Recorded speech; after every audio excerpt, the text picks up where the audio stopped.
Okay, we are on our 9th talk on Revelation, and the Lamb and his army, the 3 angels, and the harvest. So we're just going to be focusing on chapter 14. But before we get into that, I want to go back and look a little bit more closely at a phrase we've seen numerous times and something that I've touched on a bit, but I want to go into some more detail on that phrase, a time and times and half a time, and how John uses the book of Daniel in Revelation. Last week we had an extensive look at chapters 10 to 13. Tonight I'm not going to spend much time on that. Instead, I want to look over briefly what we saw about the second beast, and then we'll move on to cover chapter 14. But again, before we do that, I want to give you a fuller understanding, or at least a fuller explanation, and hopefully with it, understanding, about the 1,260 days and the times, and half a time, which I've been arguing refers to the whole period of time between Christ's first coming and Christ's second coming. It's going to take a bit of time to do this, but because it features so prominently in Revelation, I think it's worth doing. So why do I and others believe that the 1,260 days mentioned in the book of Daniel is used in Revelation to depict the entire time between Christ's first and second coming? Well, to understand this, we need to go to Daniel chapter 2. So if you got your Bible, you can turn there to Daniel chapter 2. And in this chapter, King Nebuchadnezzar had a dream, and he was greatly troubled by it. So you'll remember the story from Daniel. He called together all his magicians and enchanters and sorcerers, and he asked them to interpret the dream. And they were willing to do that, but of course they needed Nebuchadnezzar to tell them the dream first so that they could give him their particular spin on what the dream meant. Well, Nebuchadnezzar figured if they had special powers to be able to interpret the dream, they ought just as well have special powers to be able to tell what the dream is without him telling them.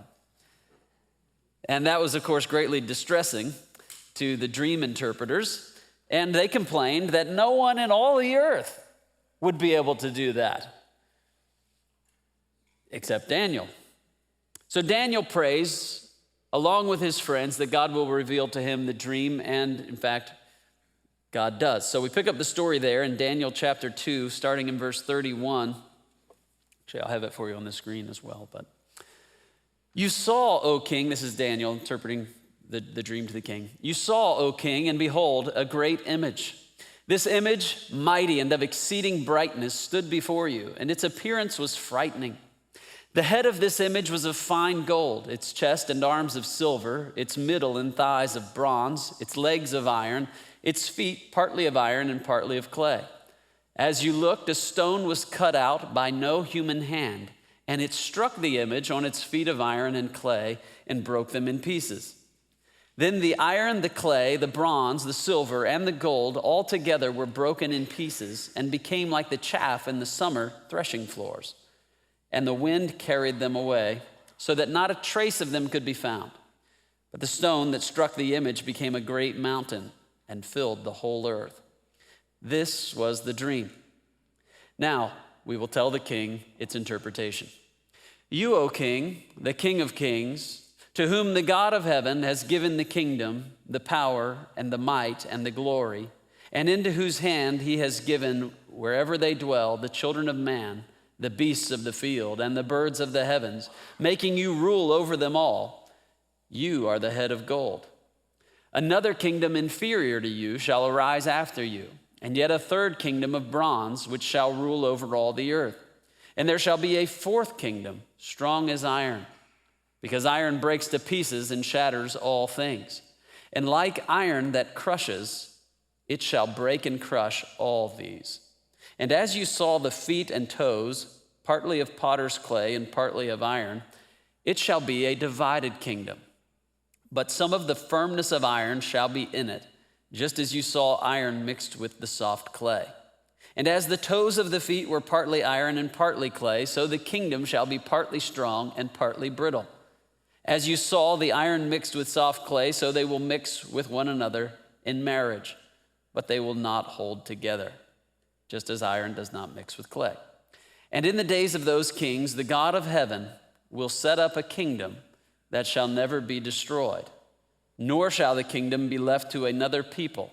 It shall break in pieces all these kingdoms and bring them to an end, and it shall stand forever, just as you saw that a stone was cut from a mountain by no human hand, and that it broke in pieces the iron, the bronze, the clay, the silver, and the gold. A great God has made known to the king what shall be after this. The dream is certain, and its interpretation is sure. Now you'll notice there was no mention here of 1,260 days or 42 months or 3.5 years or time times and half a time. But this passage is very important because the 4 kingdoms that show up in this vision are going to show up again in a later vision where that mysterious period of time is explicitly referred to and connected with these kingdoms. So in this vision of the statue, Nebuchadnezzar and his Babylonian empire are the head of gold, as we were told back in verse 38. Then in verse 39, we are told that another kingdom will arise after the Babylonian kingdom and a third kingdom after that. Most scholars agree that the second kingdom referred to is the Medo-Persian Empire of history, and that the third kingdom is the Greek Empire. Now, I won't go into detail as to why that is, but it's pretty unanimous. Then in verses 40 to 43, we're told of a fourth kingdom, which is going to be as strong as iron. And again, throughout history, scholars have identified this fourth kingdom as the Roman Empire, which began in 63 AD and ultimately ended in 476 AD. Now in verse 44, we read, "In the days of those kings, the God of heaven will set up a kingdom that shall never be destroyed, nor shall the kingdom be left to another people. It shall break in pieces all these kingdoms and bring them to an end, and it shall stand forever." Now this kingdom is what kingdom? Kingdom of God. This is the kingdom of Jesus. This is the one kingdom established through the birth, life, death, and resurrection of Jesus in the time of those kings in the Roman Empire. And this kingdom will destroy all other kingdoms. But of course, we know that many kingdoms have risen and fallen since the fall of the Roman Empire. So there's some sense in which the Roman Empire symbolized all the other kingdoms that would rise and fall until Christ's kingdom ultimately destroys them all when he returns, which we're going to see symbolized in the destruction of Babylon later in our passage in Revelation tonight. Now, you can turn in your Bible to Daniel chapter 7, just a few chapters ahead. And what we see in Daniel chapter 7, verses 1 to 14, is a vision Daniel has of 4 beasts. Wait, I just want you to see again. In the days of those kings, we're talking about the Roman Empire here. That's the vision, right? That's the time in which God's going to set up a kingdom that shall never be destroyed. So this is history. All right, Daniel chapter 7, verses 1 to 14 is a vision of Daniel has of 4 beasts. Though I won't take the time to prove it to you, the 4 beasts symbolize 4 kings or their kingdoms. And again, most interpreters understand these 4 kingdoms to be the same ones we saw in Daniel chapter 2. The lion will represent Babylon. The bear represents the Medo-Persian Empire. The leopard represents Greece. And the final terrifying beast represents the Roman Empire. Now, this 4th beast is described as being exceedingly strong and dreadful and different from the beasts that came before it. And there's all kind of speculation about the meaning of the horns, and at the very least, this beast represents the Roman Empire, and as in the vision in Daniel 2, all the other empires which follow it until Christ's kingdom is fully established, and all the others are finally destroyed. So immediately following the vision of the 4 beasts, Daniel has a vision of the Ancient of Days, who takes his seat and begins to reign. And the result of his reign is the destruction of the beast and universal submission to the kingdom of God. Now, following this vision is the interpretation that we're going to pick up in Daniel 7:15 and following. As for me, Daniel, my spirit within me was anxious, and the visions of my head alarmed me. I approached one of those who stood there and asked him the truth concerning all this. So he told me and made known to me the interpretation of the things. These 4 beasts are 4 kings who shall arise out of the earth. But the saints of the Most High shall receive the kingdom and possess the kingdom forever, forever and ever. Then I desired to know the truth about the 4th beast, which was different from all the rest, exceedingly terrifying, with its teeth of iron and claws of bronze, and which devoured and broke in pieces and stamped what was left with its feet, and about the 10 horns that were on its head, and the other horn that came up, and before which 3 of them fell. The horn that had eyes and a mouth, that spoke great things, and that seemed greater than its companions. As I looked, this horn made war with the saints and prevailed over them, until the Ancient of Days came, and judgment was given for the saints of the Most High. And the time came when the saints possessed the kingdom. Thus he said, as for the 4th beast, there shall be a 4th kingdom on earth, which shall be different from all the kingdoms, and it shall devour the whole earth and trample it down and break it to pieces. As for the 10 horns, out of this kingdom 10 kings shall arise, and another shall arise after them. He shall be different from the former ones, and shall put down 3 kings.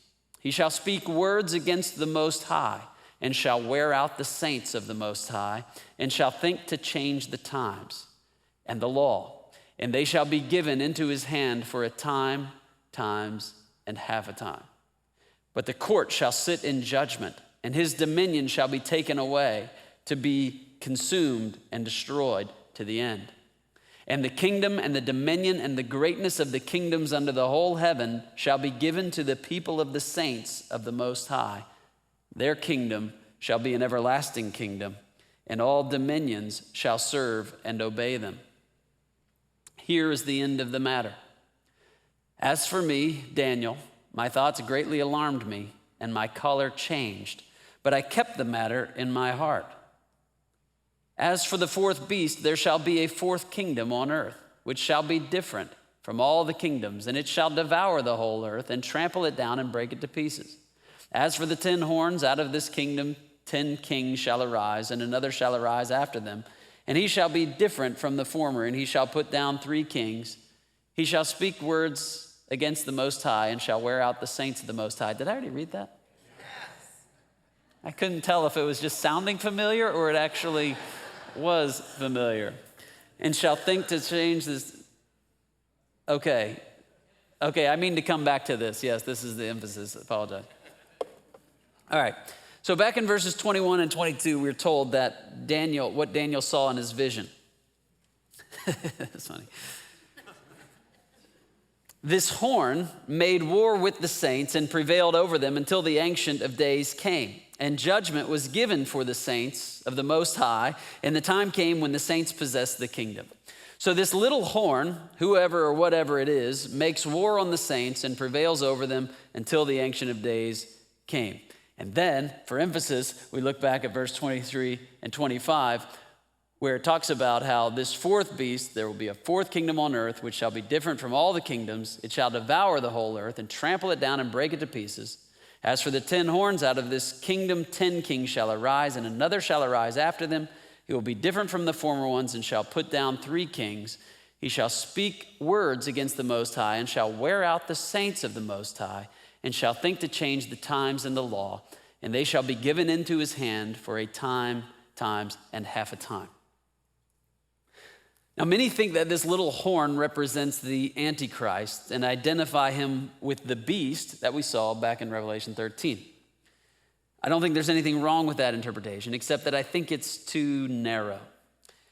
There are many historical tyrants who fit the description here, who speak words against the Most High, who wear out the saints, who think to change the times and the law. It may be, I'm inclined to think it will be, that there will be one Antichrist at the end who more than any other exemplifies all that we see here in Daniel and in Revelation. But until that time, as John says elsewhere, there are many antichrists who have already come. 1 John 2:18. And as we read in verse 25, the saints will be given into his hand, whatever form he happens to be taking throughout history. And they'll be given into his hand for a time, times, and half a time. The time, times, and half a time is going to come to an end when? When the Ancient of Days comes and the greatness of the kingdoms under the whole heaven are given into the hands of the people of God. The thing Daniel couldn't have understood and that the Jewish people didn't understand when Jesus showed up on the scene was that this kingdom of God would not destroy all the other kingdoms until Jesus' second coming. This is why they were so disturbed when Jesus wasn't interested in setting up an earthly kingdom or kicking Gentile tail. But when he comes the second time, he will bring an end to the time, times, and half a time in which the people of God are currently suffering at the hands of the beastly empires throughout the earth and throughout history. So that's the period of time that we're talking about. I'm sure that doesn't answer all your questions, but hopefully this makes the connection a little bit clearer between the symbolic time period in Daniel, which John picks up and incorporates into his revelation. It is describing a period of tribulation, and yet, as we saw elsewhere, also a period of time in which God is comforting and sustaining his people in the wilderness, so to speak. All right, now, looking back at Revelation 13, 11 to 18, as I mentioned last week when we were talking about the second beast represents historically the imperial priesthood of Rome, and particularly the propaganda machine that promulgated the emperor worship that was rampant and widespread in John's day. The second beast, arises from the earth and has two horns like a lamb, but it speaks like a dragon. So that tells us about this beast. It looks good, but the voice with which it speaks is the devil's voice. So while this beast may look something like Christ, in actuality, this beast works for Satan, and it's Satan who gives him his authority. His purpose or his function is to make the earth and its inhabitants worship the first beast. Thus, the imperial priesthood, this propaganda machine of the Roman Empire, attempted to force the worship of the state and of the emperor in particular on the people. Seem to be having problems, but the microphone's still working and I can read.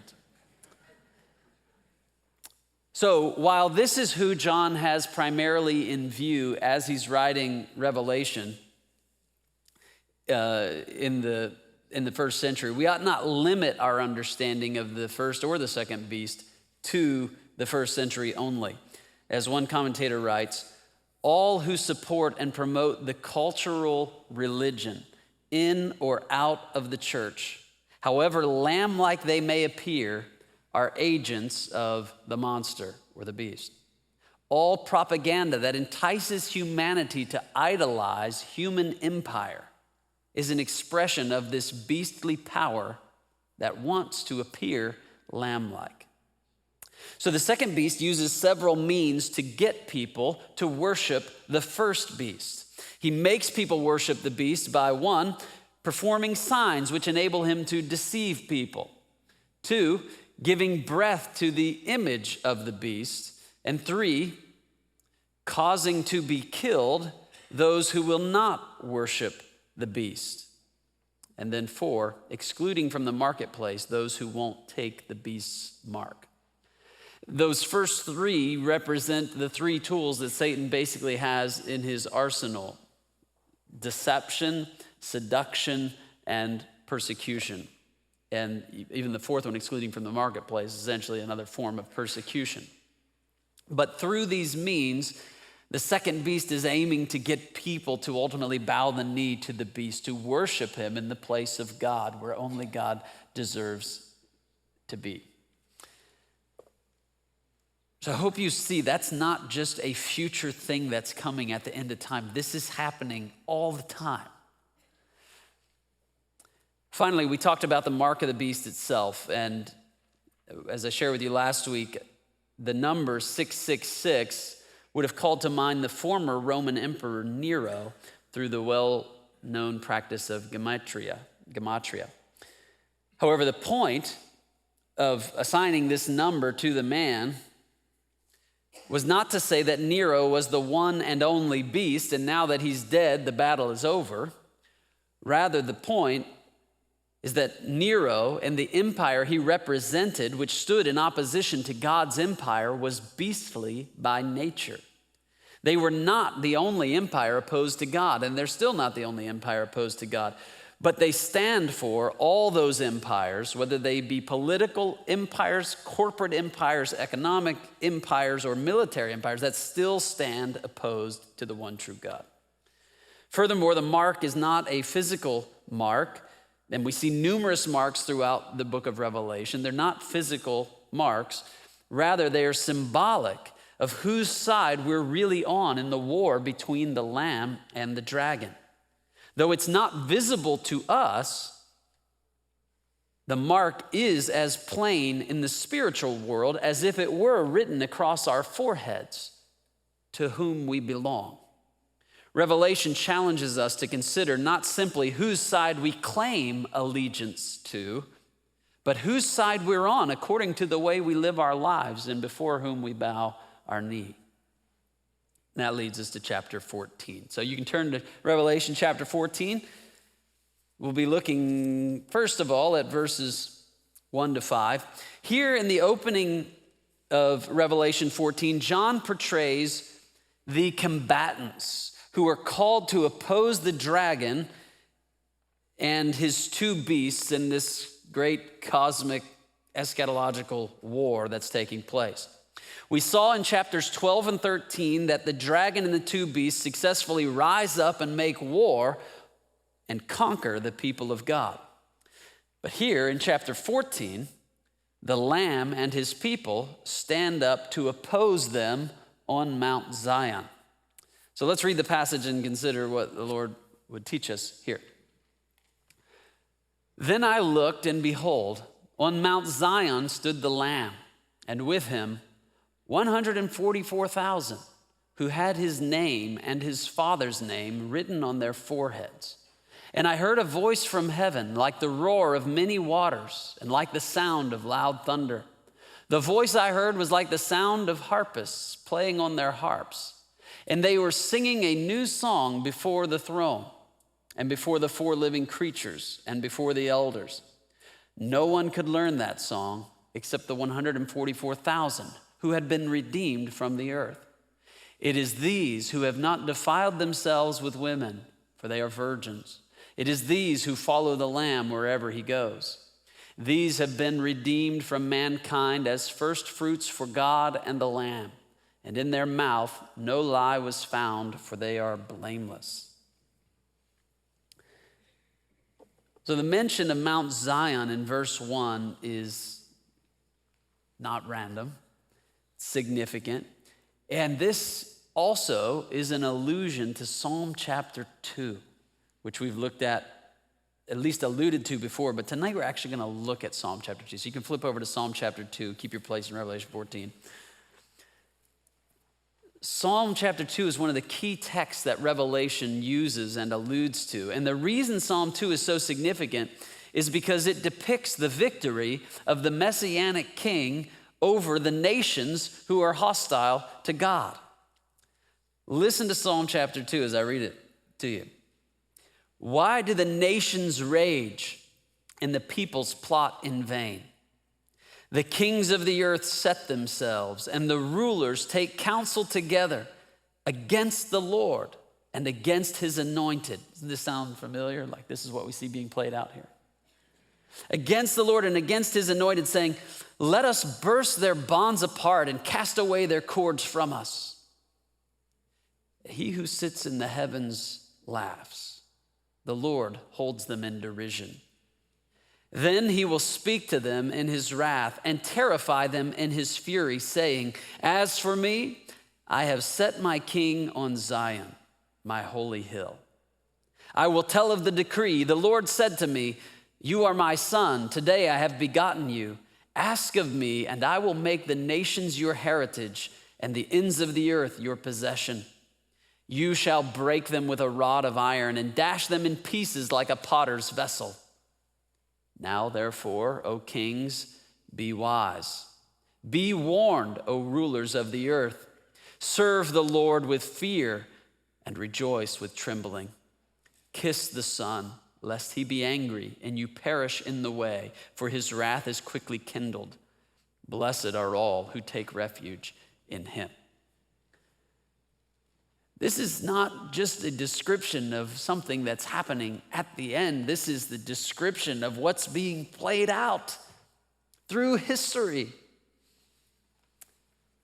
Furthermore, that same psalm ends with an appeal to the kings of the earth to submit to the Messianic king before they are destroyed on the day of reckoning. The day of reckoning is yet still to come, but the conflict is happening right now. These are both central themes in the book of Revelation. In the prophetic tradition, Mount Zion came to signify not just the Temple Mount, but the location. Mount Zion, if you trace the word throughout the Old Testament, is really hard to nail down. What exactly are we talking about? And if you go to Israel today, ask where Mount Zion is. It's not the Temple Mount. It's somewhere off of Jerusalem. But it's sometimes used in the Old Testament to refer to the Temple Mount, and sometimes various other places. In any case, Mount Zion came to signify not just the Temple Mount, but the location where the Messiah would deliver his people and also gather them to himself. So John is not so much concerned with physical geography here, but rather with what Mount Zion had come to represent in the prophetic tradition, namely the place from which God would bring deliverance and victory to his people. So according to verse 1, standing on Mount Zion is the Lamb. That's a big deal. And with him, 144,000 who had his name and his Father's name written on their foreheads. Now again, we're not talking about literal mark of a beast or of an actual name written across, but in the spiritual sense, their identity is as plain as though written across their foreheads, in this way that actually was written across the forehead of the priest back in the Old Testament. But we shouldn't forget the context in which this verse comes, where we have these 144,000 standing with the Lamb on Mount Zion, the place from which redemption and the messianic victory is ultimately going to come. Just before this, in chapter 13, verses 16 to 18, and unfortunately it's a distance of a week for us, but it's just right there, the verse is right before what we came to here. We're told that the second beast causes everyone to be marked on the forehand or on the right hand with the mark of the beast. That is, those who belong to the beast are marked with the sign and seal of his ownership. And here, in a similar way, those who belong to the Lamb are marked with his sign and seal of ownership. And John's literary purpose of doing this is to highlight the direct contrast between those having the mark of the beast and those having the mark of God or the seal of God upon them. And again, what's being drawn out for us is this duality. There can be no dual allegiances. You either belong to the one or you belong to the other. There's nobody who's Switzerland in this conflict. You are part of the axis of evil or the allied powers of God's kingdom. You remember, this is also not the first time we have encountered the 144,000, or the idea that these 144,000 who belong to the Lamb have the Father's name written on their foreheads. So Revelation, as I told you before, it's circling back around, and it's adding more insight and light as we keep coming back around to these themes. It's going deeper. It's like a spiral almost. If you look back at chapter 7, verses 1 to 10, you'll see who these 144,000 are, and also why they are portrayed as they are. In chapter 7, I argued that the 144,000 who were said to be sealed, they're taken from the 12,000 from each of the 12 tribes of Israel. I argued that these are the same people who are mentioned immediately after that as being the innumerable multitude that no one could number from every tongue, tribe, language, and nation. In other words, the 144,000 that John heard about, the 12,000 from each of the tribes of Israel, represent all the people of God that John saw when he turned to look to see the 12,000 from each tribe, and instead what he sees is this innumerable multitude. It's the same group of people from two different lenses, two different ways of looking at the same group. The 144,000 is the church, consisting of both its Old Testament and its New Testament components. Now, the mark on their forehead is the Lamb's name and his Father's name. And again, this is a mark of basic allegiance of the person who is marked and the ownership of the person by the Father and the Lamb. And these are in contrast to those who have the mark of the beast. That's the main significance of the mention of the mark here. Then we read in verses 2 and 3, "And I heard a voice from heaven like the roar of many waters and like the sound of loud thunder. The voice I heard was like the sound of harpists playing on their harps, and they were singing a new song before the throne and before the four living creatures and the elders. No one could learn that song except the 144,000 who had been redeemed from the earth." So John uses three similes to describe the sound he hears from heaven. He says it sounds like the roar of many waters, like loud thunder, and like the sound of harpists. Whose voice is this voice? And who are those singing the new song? Is it the 144,000 singing the new song, or is it a heavenly choir? Most likely, I think, this is the 144,000 singing the song that sounds like the roar of many waters, loud thunder, and the sound of harpists.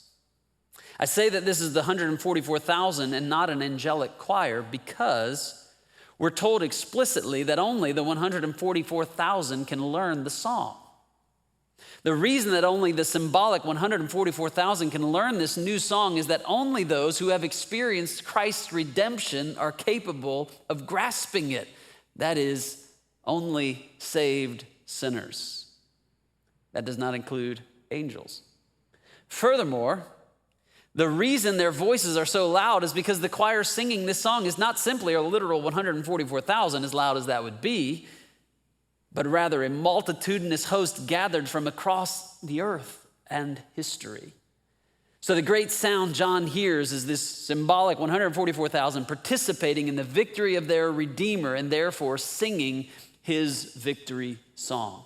It's a great picture. When we come to verses 4 and 5, we see four ways that the 144,000 are further identified by John.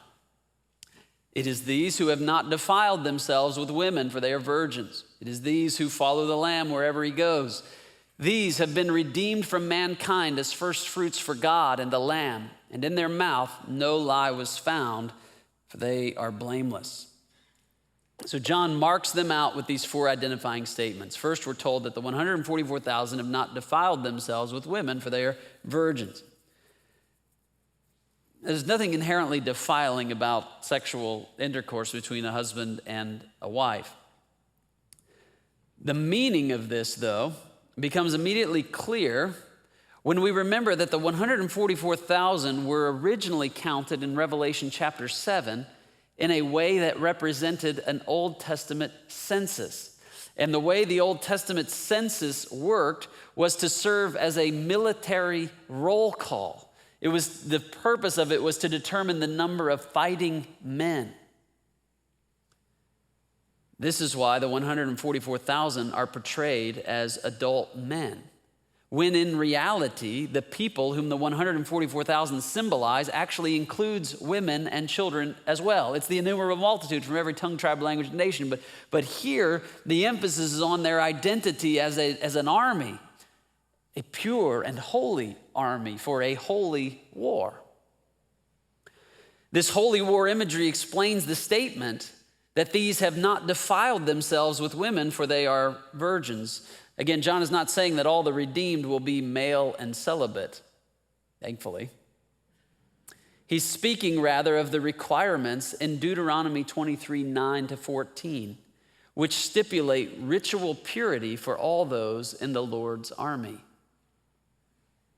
You'll remember also that it was this command which required David's troops to abstain from all sexual relations while they were on their campaigns. That's the whole story of David and Uriah and why he couldn't cover up his tracks, because Uriah was the picture of the ritually pure soldier in God's army, and he wouldn't be defiled.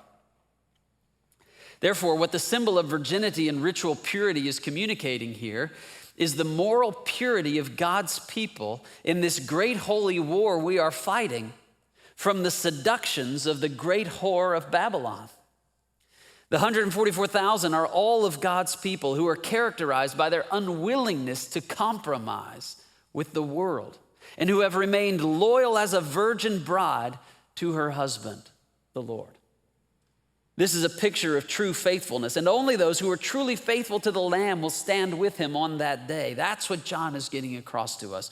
And this was an important message for the 7 churches to hear. And of course, one that we need to hear as well.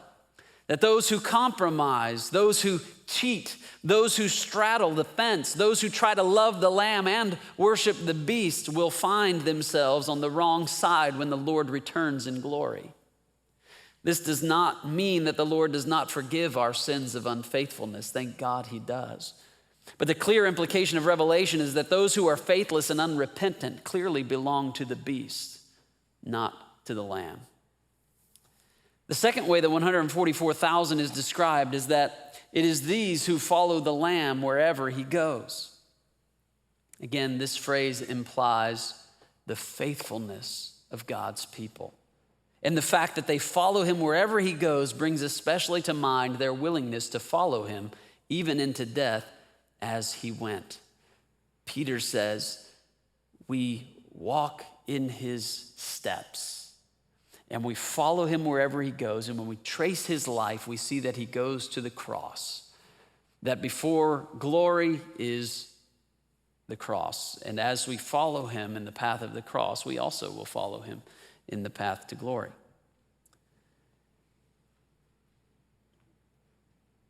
In particular, the 144,000 followed the Lamb in 2 ways. First, by imitating his truthfulness in witness. And second, by imitating his sacrificial death, which his truthfulness in witness led to. We've seen elsewhere in Revelation that Jesus is referred to as the faithful and true witness. Chapter 3, verse 14. I've not spent much time talking about witness itself, so I'm going to say a few words that I've primarily taken from Richard Bauckham's work about witness. Jesus, as the faithful and true witness, refers to the witness that he bore to God during his life on earth and to his faithfulness in maintaining that witness even at the cost of his life. His life was a witness to the goodness of God, to the trustworthiness of God, to the faithfulness of God. Even in the face of suffering, that was his witness. In some ways, when we look back at Job, his life was a witness to the goodness of God that Satan came to challenge and to seek to do away with. But Jesus' witness consists of both a verbal witness to the truth of God by speaking the truth, but along with that was the living obedience to the commands of God by which he gave witness. Witness to God is done through both word and deed. Both are necessary.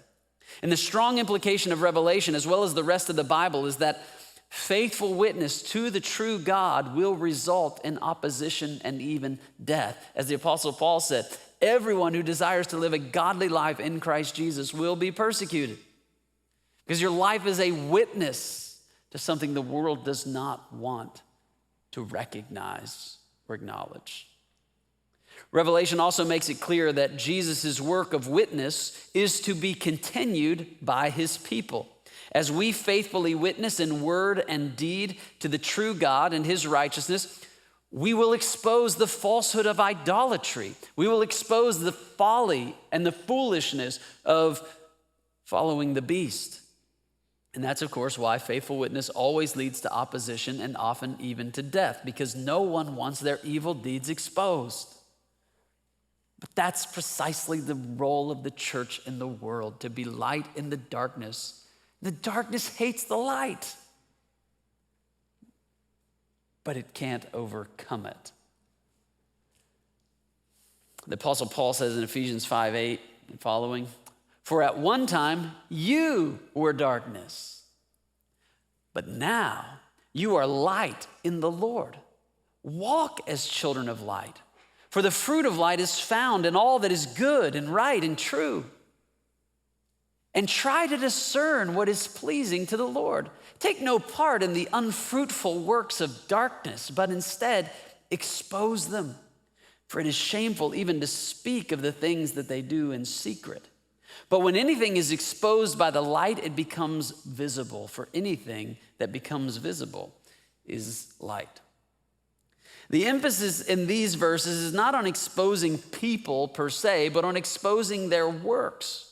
It is the faithful and true conduct of believers, and I would add also our words, when appropriate, that exposes evil for the falsehood that it is.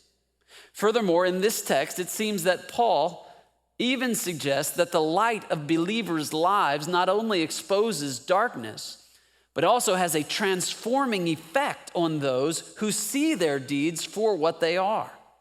And the result is that they actually become light themselves. This is the positive side of witness. At the same time, those who are not transformed by the light desire nothing more than to stamp the light out. Almost like, when you're in a room and you're in a deep sleep and it's dark and somebody comes in and turns on the light. What do you want to do more than anything else? You want to choke somebody out and turn out the light immediately, right? That's the effect of those who are walking in darkness, who are not transformed by the light. They want to put the light out. This is not new. This is playing out through history over and over and over again. It's playing out right now, here, there, and everywhere. This is the dynamic of the 1260 days.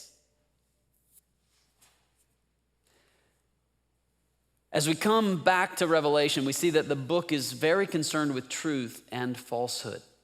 And so the world is depicted as a kind of courtroom in which the issue to be decided is who is the true God of this universe, who is worthy of worship, who is worthy of our deepest love, affection, and devotion. In this courtroom, Jesus and his followers are bearing witness to the truth, while the beast and his followers are bearing false witness about who the true God is. I want you to consider the fact that no matter where you are and what you're doing, your life and your words are always bearing witness either to the true God or to a false God. Everyone is a witness. The question is, who are you bearing witness for? It's a good question for us to think about, especially as we think about our interactions with our family. As parents, what is our witness to our children about who the true God is? Who do they see us serving and worshiping? It's important for us to consider this in our workplace, in our social circles. Is my life and witness pointing people toward the true God, or am I pointing them to a false God and thereby ultimately pointing them to the dragon?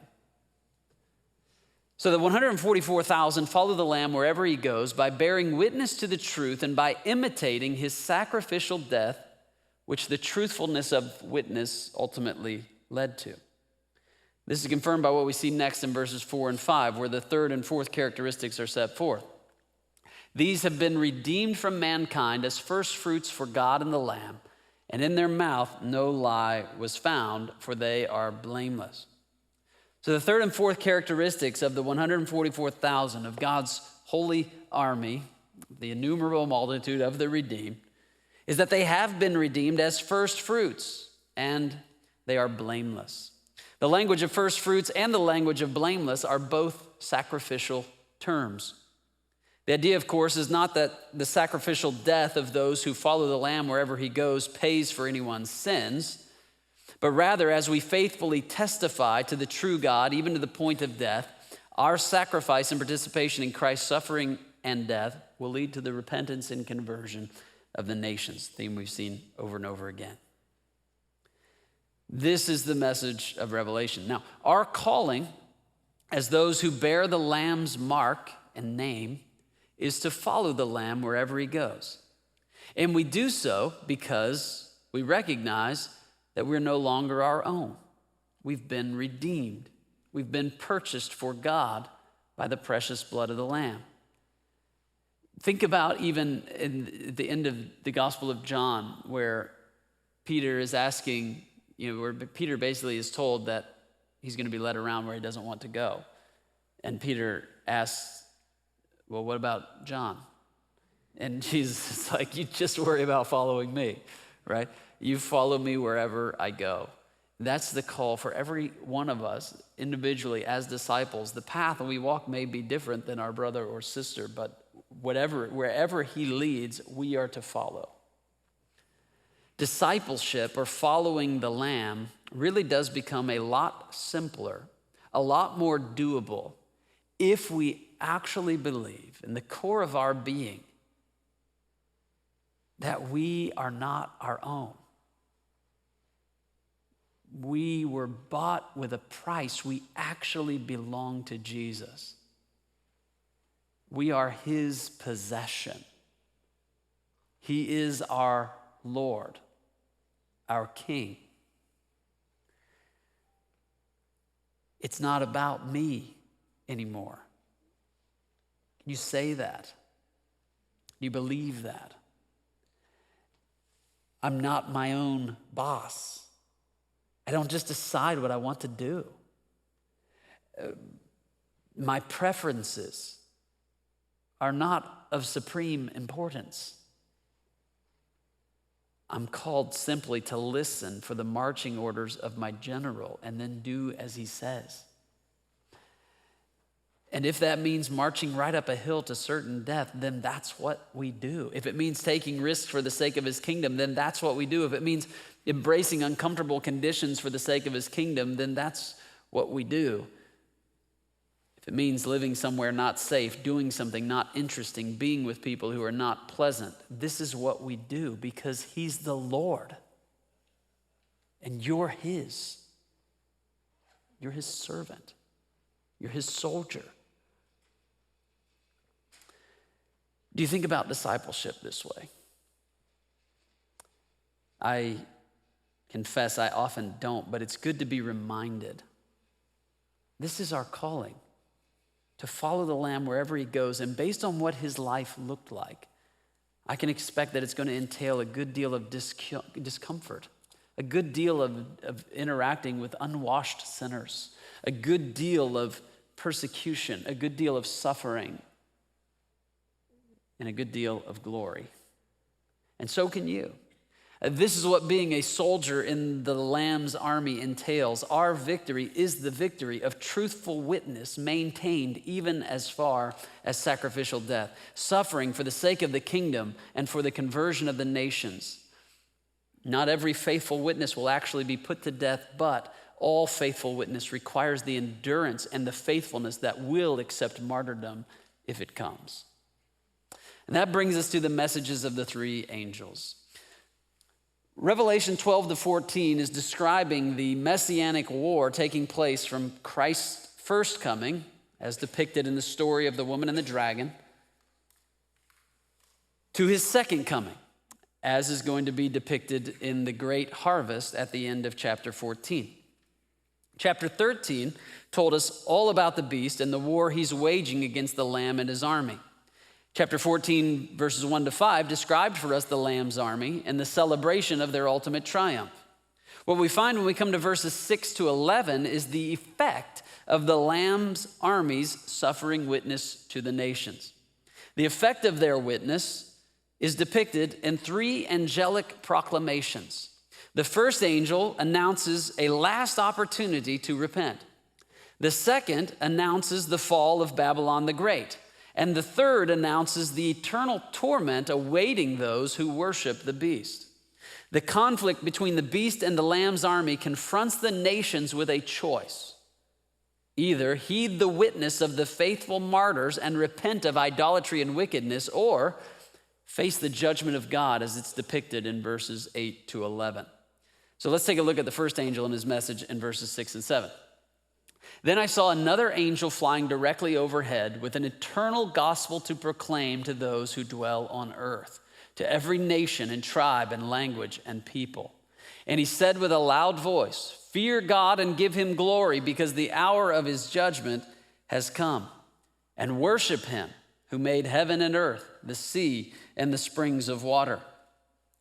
Now, scholars debate whether or not this is actually the gospel or not.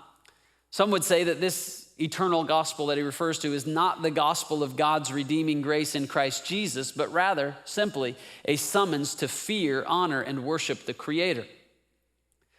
So, according to them, it's not really an offer of salvation, but more of a proclamation of judgment.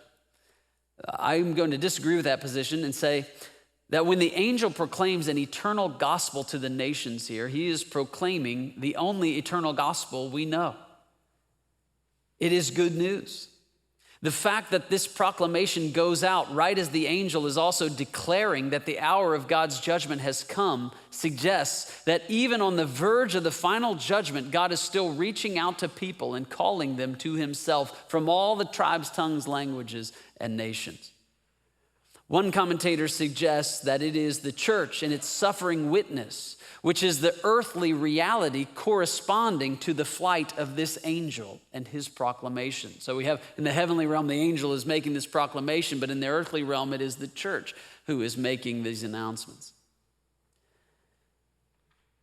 Perhaps that's true, but whoever the angel is and however the message is proclaimed, this is an offer of salvation to those from every nation and tribe and language and people, if they will fear God and give him glory. And if the nations did not heed the witness, then the judgment introduced in verse 8 and expanded upon in verses 9 to 11 and elsewhere is coming for them.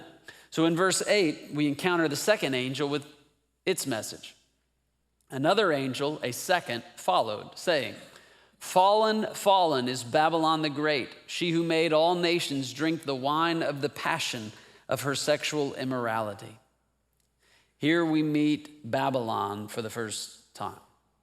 The fact that John doesn't give us any explanation suggests that John assumes his readers will recognize the allusion. The ancient Mesopotamian city of Babylon was the political and religious capital of a world empire, one of the empires we saw in Daniel.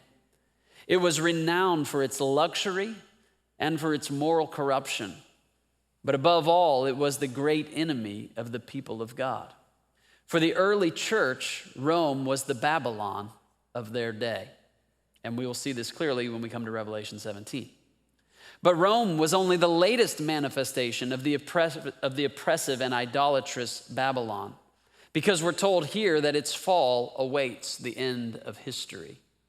Therefore, Babylon and Rome are simply representative of similar cities and countries in every age who oppose the kingdom of God and seek to seduce men and women into falsehood and immorality. Furthermore, in terms of redemptive history, Babylon is the place of exile. It was the place God's people lived when they were carried out of the promised land, as we read about in Jeremiah. There's a definite sense in which all the earth and every country is Babylon for the Christian today. We are living in exile. Peter writes to the elect exiles. We are exiles in a place in which the kingdom of God is opposed And God's people are constantly being seduced into various kinds of immorality and idolatry. And so it will be until Christ returns and finally establishes his kingdom in its fullness on the earth. And then finally we will be at home here. But until that time, as Jeremiah says, we seek the welfare of the place in which we live, even while not taking on its norms and becoming Babylonian. We live in the midst of Babylon, and we're called to be witnesses here and point to a better way and to seek the good, the welfare of this place where God has put us. The angel announces that Babylon is fallen. This is a statement made before the fact has actually occurred, and it emphasizes the certainty that Babylon and all like her are as good as defeated already. And so the message in effect is Babylon is as good as fallen, so you better turn and worship the true God before it's too late. Babylon is fallen. Babylon will fall, most certainly. So don't hitch your wagon to Babylon. That's one of the things we have to remember again as we head into another election year. And we seek the good of our nation, and we vote and we participate seeking the good of our nation. But we don't hitch our wagon of our ultimate good to this nation, because it's going to fall. All Babylon will fall. There will be one kingdom remaining at the end. That's the one we want to be part of. Next, we see that the reason Babylon is going to fall, just like the historic Babylon and Rome, is that she made all the nations drink the wine of her passion, and she made all the nations drink the wine of the passion of her sexual immorality. So Babylon's wine is the corrupting way of life she offers the nations, and thereby entices them through it to worship the beast. Just like now we're thinking about like the days of Balaam, right, who enticed the Israelites through sexual immorality to worship false gods. It's the same thing happening. Sexual immorality that accompanied the various types of idolatry in John's day was a very real temptation for believers in these 7 churches. And of course, this is a temptation that's not limited to John's day, and is one that God's people must still recognize comes from a kingdom which is as good as fallen, and therefore we must refuse to compromise with it. Do you see any temptations coming to the church today from Babylon with regards to sexual immorality? Yeah. The consequences for compromise, for drinking Babylon's wine, is laid out for us in the third angel's proclamation in verses 9 to 11. Another angel, a third, followed them, saying with a loud voice, "If anyone worships the beast and its image and receives a mark on his forehead or on his hand, he will also drink the wine of God's wrath, poured full strength into the cup of his anger, and he will be tormented with fire and sulfur in the presence of the holy angels and in the presence of the Lamb. And the smoke of their torment goes up forever and ever. And they have no rest, day or night, these worshipers of the beast and its image, and whoever receives the mark of its name." So the message is clear.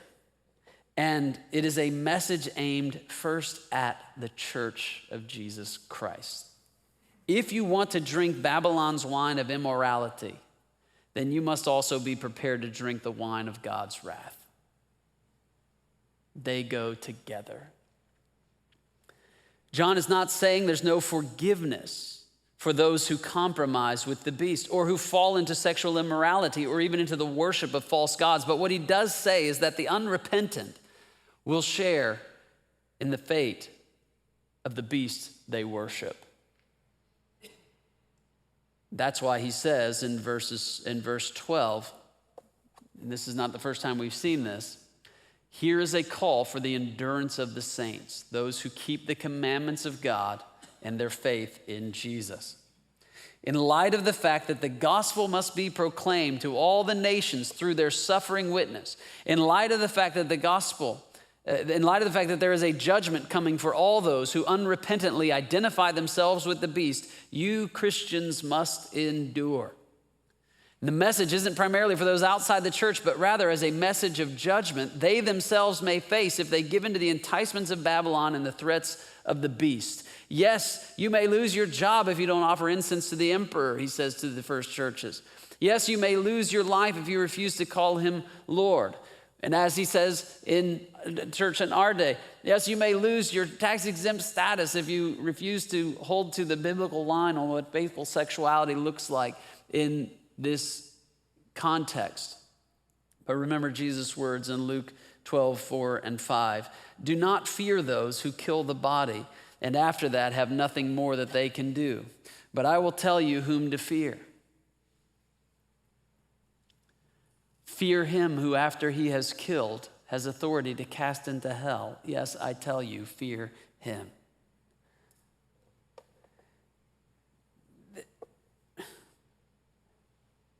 So the pressure has been here, and the pressure is going to continue to come. And what Revelation aims to do is to help us to see this world that we live in the stark realities that only apocalyptic literature can bring out. It's like a horrific kind of cartoon depicting we live in a beautiful paradise where things are pretty and sitcoms are cool and all, marketing is beautiful, all these. And John is pulling back the curtain. He's saying, see the horrificness of this beast of Babylon in which you live. Don't drink the Kool-Aid. You must endure. And what you're going to have to endure is the pressure and the persecution that you will face by not signing off on the immorality that Babylon is selling you. It always has come with a cost, and it's going to continue to come with a cost. The passage ends with the second of 7 blessings in Revelation in verse 13. And I heard a voice from heaven saying, write this, blessed are the dead who die in the Lord from now on. Blessed indeed, says the Spirit, that they may rest from their labors, for their deeds follow them. It's a little difficult to identify who exactly this blessing is meant for, but it seems that it refers to those who remain faithful to the Lord even to the point of death. Now, some say it refers to actual martyrs only, but again, I don't think so. I think this statement is true for all those who are faithful to Christ until the end. And what does he mean when he says, blessed are those who die in the Lord from now on? The point in time he's referring to is the time from the death and resurrection of Christ onward, or at least from the moment John is writing onward to the present time. They are not to be pitied. Christ has risen. They have seen him risen. They know he is alive. They know they are joined with him. The dead are not to be pitied, those who die in the Lord. They are blessed in light of Christ's resurrection. It does seem to be an encouragement for those who may be facing actual martyrdom as a result of their witness to Christ, and that it reminds them that contrary to the way things appear, dying at the hands of the beast, dying at the hands of Babylon is actually a blessing. Why? Because when we die in the Lord, we enter his rest from our labors, his rest from our resistance to the beast and Babylon, rest from our labors against sin, rest from our labors in resisting the world, rest from our labors of suffering, rest of our labor of work, rest of our labor of even ministry. But that's not all. John writes and says that their deeds follow them. It's a reminder that serving as a faithful witness to God and maintaining that witness, no matter the cost, is not done in vain. In some sense, your deeds will follow you into heaven. To be clear, your deeds can never earn you the reward of eternal life, but they can earn you rewards in eternal life. The Bible teaches the doctrine of rewards. It is not an earning of salvation, but it is rewards for those who have been saved and who walk faithfully. following the Lamb wherever he goes. As Richard Phillips writes, our works, it's important to note, our works did not go before us, earning us our way into heaven, but they follow us as evidence that we lived and died in the Lord. Now, as I said before, the nations are confronted with a choice to either heed the witness of the martyrs and repent of their idolatry, or else face the judgment of God. And the result of this choice and the outcome of this whole conflict is then presented in the traditional image of the harvest, which John presents in two forms. First is the grain harvest of verses 14 to 16, and then the vintage in verses 17 to 20. And I'm going to argue very briefly that the first harvest of grain in verses 14 to 16 portrays the gathering of the converted among the nations into Christ's kingdom. And that the image of the vintage portrays the gathering and final judgment of all the unrepentant among the nations. So let's read the text and then I'll comment on it briefly. Verse 14. Then I looked, and behold, a white cloud, and seated on the cloud, one like a son of man, with a golden crown on his head and a sharp sickle in his hand. And another angel came out of the temple, calling with a loud voice to him who sat on the cloud, put in your sickle and reap, for the hour to reap has come, for the harvest of the earth is fully ripe. So he who sat on the cloud swung his sickle across the earth, and the earth was reaped. Then another angel came out of the temple in heaven, and he too had a sharp sickle. And another angel came out from the altar, the angel who has authority over the fire, and he called with a loud voice to the one who had the sharp sickle. Put in your sickle and gather the clusters from the vine of the earth, for its grapes are ripe. So the angel swung his sickle across the earth and gathered the grape harvest of the earth and threw it into the great winepress of the wrath of God. And the winepress was trodden outside the city, and blood flowed from the winepress as high as a horse's bridle for 1,600 stadia. The first harvest occurs in verses 14 to 16. We're told that one was seated on the cloud who was like a son of man. In my opinion, and the opinion of others, this is Jesus. He is wearing a gold crown. He holds a sharp sickle. Some unspecified angel tells him that the harvest of the earth is fully ripe and it's time to put in the sickle and harvest the earth. It's possible that the earlier reference to the 144,000 who were called the first fruits are the first fruits of this worldwide harvest. I'm not entirely sure myself, though good arguments can be made for that position. Whatever the case, what's clearly depicted here is the harvesting of all the converted, all those who belong to the Lamb as a result of his sacrificial work and the sacrificial witness of his followers. The second harvest occurs in verses 17 to 20. And here we see another angel coming out of the temple, and he has his own sharp sickle. Another angel calls out to this angel that it's time to gather the clusters from the vine of the earth because its grapes are ripe. And then we see not only a harvesting of the grapes, but we're told that the harvest is thrown into the great winepress of the wrath of God. The winepress was then trampled on outside the city, and blood flowed from it as high as a horse's bridle for 1,600 stadia. And that's the second outcome the nations face if they did not repent of their beastly worship and serve the one true God. Now, the one trampling the winepress and crushing the grapes is not named specifically here. It simply says the winepress of the wrath of God was trampled on outside the city. But we ought to understand that the one who treads out the wrath of God is Jesus Christ himself. Though he's not named here, he is named later in chapter 19:15, again, another spiral, where about Jesus it is said, he will tread the winepress of the fury of the wrath of God Almighty. Jesus will not only reap those who belong to him, but he will also execute the judgment that is coming to those who reject him as king. The fact that these will be judged outside the city is probably a reference to the Old Testament stipulation that those cut off from the people of God were to be executed outside the gate. Do you remember where Jesus was executed? Outside the gate.